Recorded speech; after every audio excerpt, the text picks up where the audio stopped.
Assalamualaikum warahmatullahi wabarakatuh. Ketemu lagi dengan Rangemark, kantor konsultan haki terdaftar resmi di DJKI.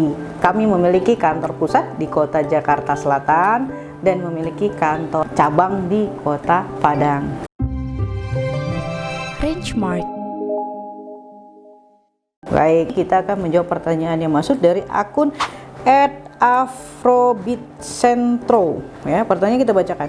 Bu, saya lagi mendaftar merek pemasak dan setelah video ini saya tonton, saya melihat ada merek pemasak kambing di kelas yang sama tapi jenis barang berbeda. Apakah mereknya akan ditolak? Nah, nih sedang daftar merek ya. Dicek ternyata ketemu ada merek yang sudah didaftar di kelas yang sama dengan merek pemasak kambing. Nah, tapi jenis barang yang berbeda, apakah mereknya akan ditolak? Nah, dalam pengajuan permohonan merek ya ada pemeriksaan substantif. Nah, inti dari permohonan merek kita apakah dikabulkan ataupun ditolak. Nah, dasar pemeriksaan merek DJKI apa? Di pasal 20 merek tidak dapat didaftar, dan di pasal 21 merek ditolak. Terhadap merek yang sudah dilakukan pengecekan ternyata sudah didaftar merek pemasak kambing. Nah, ini berada di pasal 21 ya.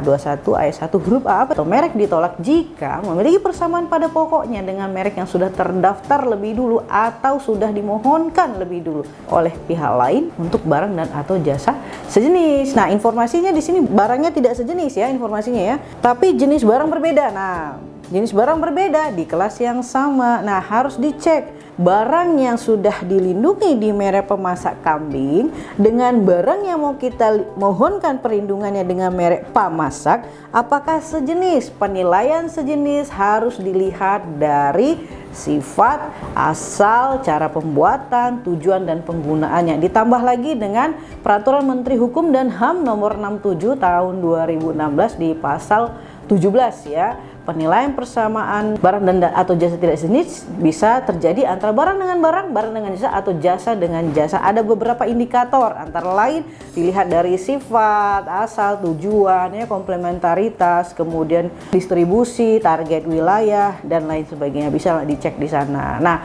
jika indikator tersebut tidak terdapat persamaan atau tidak sejenis, meskipun dia di kelas yang sama dan label merek yang memiliki kemiripan, maka merek yang kita mohonkan berpotensi dikabulkan karena barangnya tidak sejenis. Unsur pasal 21 ayat 1 huruf A itu harus terpenuhi dua.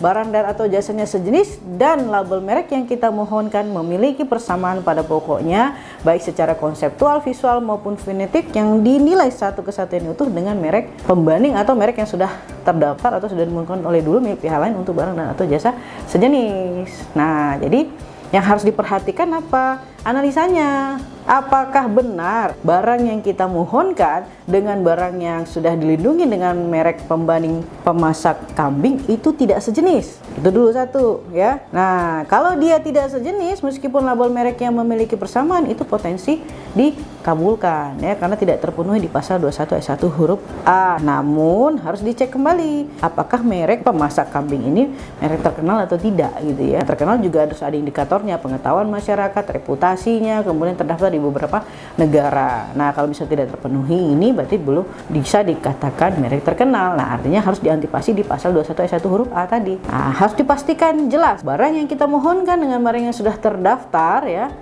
apakah itu sejenis atau tidak, dilihat dari sifat, asal, cara pembuatan maupun tujuan penggunaannya. Nah, ini kaitannya nanti dengan analisanya. Nah, meskipun kelasnya sama ya, itu tidak ada persoalan. Jadi yang dilihat itu bukan kelasnya. Undang-undang tidak bicara kelas yang sama. Undang-undang merek berbicara barang dan atau jasanya sejenis, label merek memiliki persamaan pada pokoknya. Maka itu akan berpotensi ditolak dengan pasal 21 ayat 1 huruf A Undang-Undang nomor 20 tahun 2016. Jadi intinya harus benar-benar dicek, dianalisa barangnya benar-benar tidak sejenis dari indikator tadi, sifat, cara pembuatan, asal, tujuan penggunaannya. Begitu ya. Kalau misalnya barangnya tidak sejenis meskipun kelasnya sama dan label merek yang memiliki persamaan, itu ada potensi dikabulkan. Demikian, semoga ini bermanfaat.